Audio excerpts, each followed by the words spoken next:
Nous sommes en direct avec Ségolène Royal, que nous allons retrouver dans un instant après 2 mois de confinement, interview politique, notamment ce matin, donc dans Le Parisien. Quels sont ses souhaits, quelles sont ses ambitions? Elle est ici en direct. Radio Classique, l'invité de Guillaume Durand avec Le Figaro.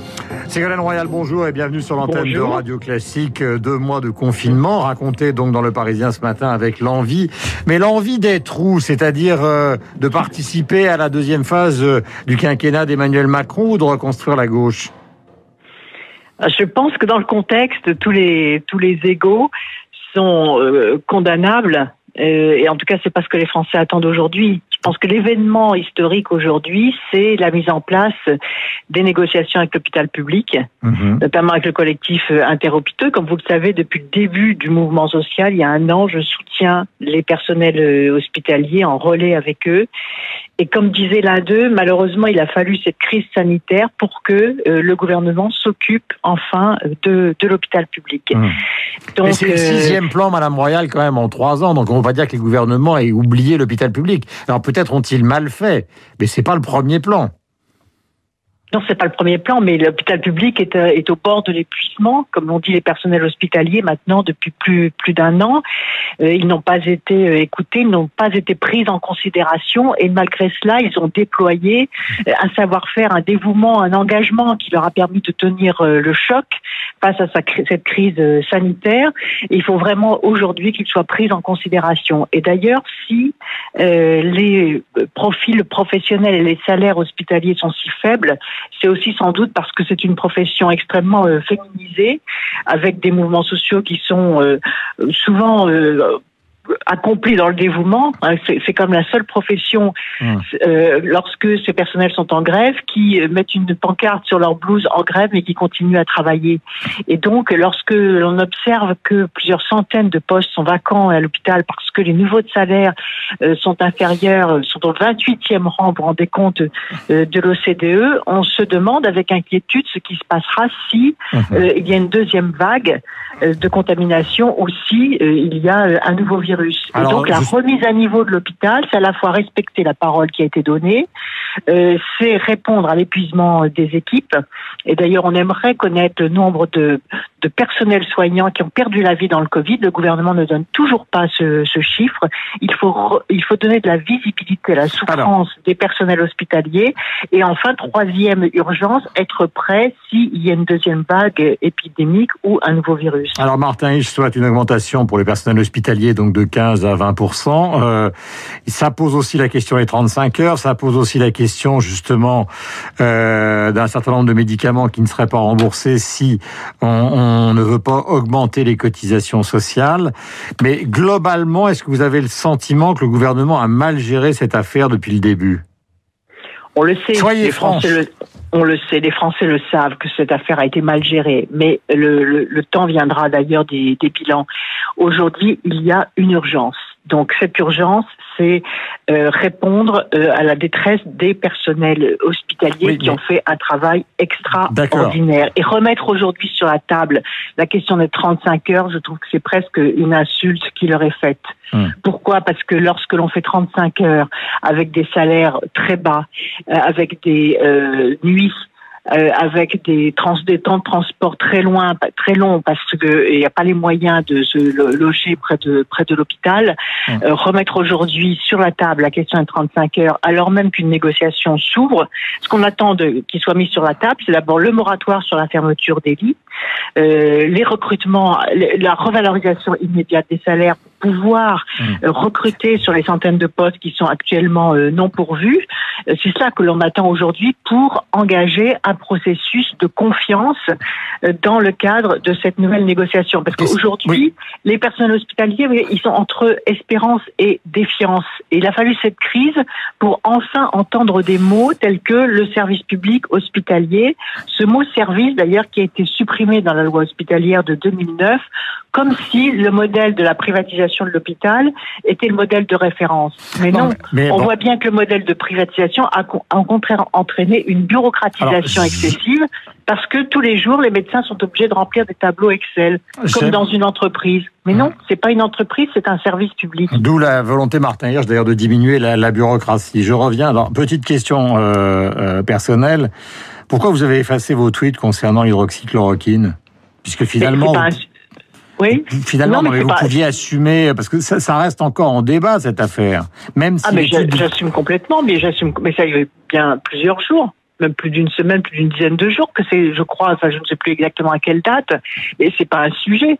Moi, j'ai soutenu à ce moment-là, et je continue à le soutenir, non pas le médicament en tant que tel, puisque je ne suis pas un médecin, mais la façin dont ce médecin était traité. Et j'ai retweeté en effet des tweets de soutien. Par exemple, j'ai retweeté le tweet de Monsieur Douste-Blazy, qui s'indignait aussi de la façon dont il était traité. Et régulièrement, je mets mon compte Twitter à jour en supprimant des tweets qui correspondent à des sujets d'actualité très précis, et je laisse les tweets et les réflexions de fond qui sont durables. Mais ça ne me gênerait absolument pas d'en refaire si en effet il y a à nouveau des polémiques et des agressions contre ce médecin qui a la liberté, et surtout que c'était à un moment où le gouvernement s'en prenait à lui, alors que le gouvernement n'était même pas capable de fournir des masques, des blouses de protection aux soignants, et qu'il envoyait les soignants en première ligne sans protection.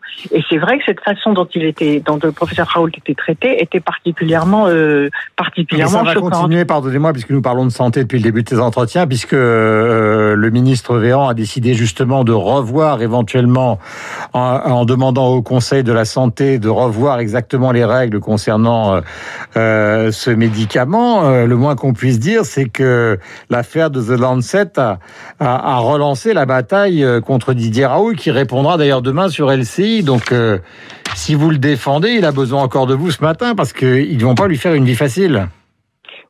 Oui, bien sûr, mais c'est une question de respect. Respectons les uns les autres, respectons les protocoles qui sont expérimentés, etc. Sur le fond médical, il faut que l'expertise continue. Vous voyez, je n'empiète pas sur des compétences médicales qui ne sont pas les miennes. Sur les résultats d'études. Mais je considère qu'en termes de gouvernance, il faut respecter des initiatives qui sont prises à partir d'un médicament que l'on ne sait pas dangereux. Maintenant, est-ce qu'il est effectivement efficace? Ça, c'est aux experts médicaux de le dire. Mais en tout cas, c'est pas acceptable la façon dont il a été traité. Dans The Lancet, effectivement, 617 hôpitaux ont été concernés, presque 100 000 malades. Et donc, la conclusion, mais elle a été écrite par 4 médecins différents, sur une période qui a été assez longue, c'est de dire que l'hydroxychloroquine, donc, n'est pas le médicament que l'on attend, même si c'est le seul pour l'instant qui fasse débat, n'est pas le médicament qu'on attend donc contre la pandémie. Je vous posais une question au début, madame, c'est de savoir exactement quel était votre positionnement politique. Alors tout le monde sait que vous avez été la candidate de la gauche, mais la gauche est en capilotade aujourd'hui. On ne sait pas très bien ce qui va se passer. Le président de la République, beaucoup ironise sur ses coups de fil à Jean-Marie Bigard, à Philippe de Villiers, voire même à Éric Zemmour. Ça, je parle des gens de gauche qui ne comprennent pas pourquoi un président qui a été élu avec des voix de gauche a cette espèce de tropisme à droite ou ce tropisme populiste. Vous avez l'impression qu'Emmanuel Macron, actuellement, il est dans une logique de reconstruction de son quinquennat, ou pour employer un mot plus populaire, il vasouille et il ne sait pas très bien ce qu'il veut faire. C'est plutôt la deuxième hypothèse. Pourquoi ? Parce que les valeurs de la gauche sont celles qui sont aujourd'hui à l'avant-garde de la gestion de la crise sanitaire. C'est ça qui est extraordinaire. C'est-à-dire que tout ce qui a été détruit depuis le début de ce quinquennat sur les services publics, sur l'hôpital public, sur l'éducation nationale, sur la santé publique, comme on vient de le dire, tout le discours qui consistait à dire finalement tout ce qui est public est mal géré, tout ce qui est privé est bien géré, on voit bien que cette vision ultra-libérale, ultra-financière s'écroule. Mais alors pourquoi la gauche n'en profite-t-elle pas ? Et donc les valeurs de gauche, eh bien si, regardez les élections municipales, elles ont été favorables à la gauche. et au Parti socialiste. Donc attendez les échéances électorales. Et par ailleurs, comme devant toute échéance électorale, il y a un travail à accomplir. Nous avons par exemple dans le mouvement Désir de France, Avenir de la planète que nous avons créé, fait des propositions sur la relance économique, et en particulier puisque il va y avoir des annonces sur la filière automobile. Comme vous l'avez vu, nous avons proposé de faire de l'usine de Flins la plateforme d'excellence environnementale sur la voiture électrique, la batterie électrique, les petits véhicules électriques nouvelle génération. Voilà des dynamiques. Nous avons proposé aussi de lancer des grands chantiers publics sur l'isolation thermique des bâtiments, sur la rénovation des routes secondaires, sur la réparation des réseaux d'eau pour lutter ainsi contre le gaspillage de l'eau publique. Donc il y a une initiative de l'État. L'État stratège, l'État-providence est remis en avant-garde parce que l'on voit que sans cet État-providence, sans cet État stratège, nous ne pourrions pas sortir de la crise économique. Ce sera ma dernière question. Madame Royal, pardonnez-moi de vous interrompre parce qu'on ne peut pas faire le catalogue absolument de tout ce qui est maintenant listé par vous, mais vous avez raison de donner le programme. Les programmes, c'est très important. Mais ce rôle, parce que quand on a été candidate au présidentiel, on est quand même dans une situation particulière par rapport à un pays. Donc ma question est franche et la réponse ne peut être que franche de votre part. Est-ce que oui ou non, oui ou non, c'est quelque chose auquel vous songez sérieusement, puisque les derniers résultats présidentiels de la gauche ont été, hors Mélenchon, plutôt catastrophiques. Je parle de la gauche du Parti socialiste. Oui, eh bien, il faut reconstruire. Il faut reconstruire et il faut se rassembler. Vous voyez, la condition de la victoire pour la gauche, et au-delà de la gauche, pour tous les humanistes qui veulent que l'humain revienne en avant par rapport aux valeurs financières et par rapport au libéralisme exacerbé qui a plongé le pays dans la situation dans laquelle nous sommes aujourd'hui, c'est l'union, c'est le rassemblement. Y compris avec non seulement Mélenchon. de la gauche, des écologistes, mais au-delà de toutes celles et ceux qui veulent que les valeurs humaines l'emportent sur les valeurs financières. Et vous pensez que Jean-Luc Mélenchon pourrait accepter que vous preniez le leadership à gauche ? Ce travail, il va se faire. Il va se faire, ce travail d'union, ce travail de mobilisation.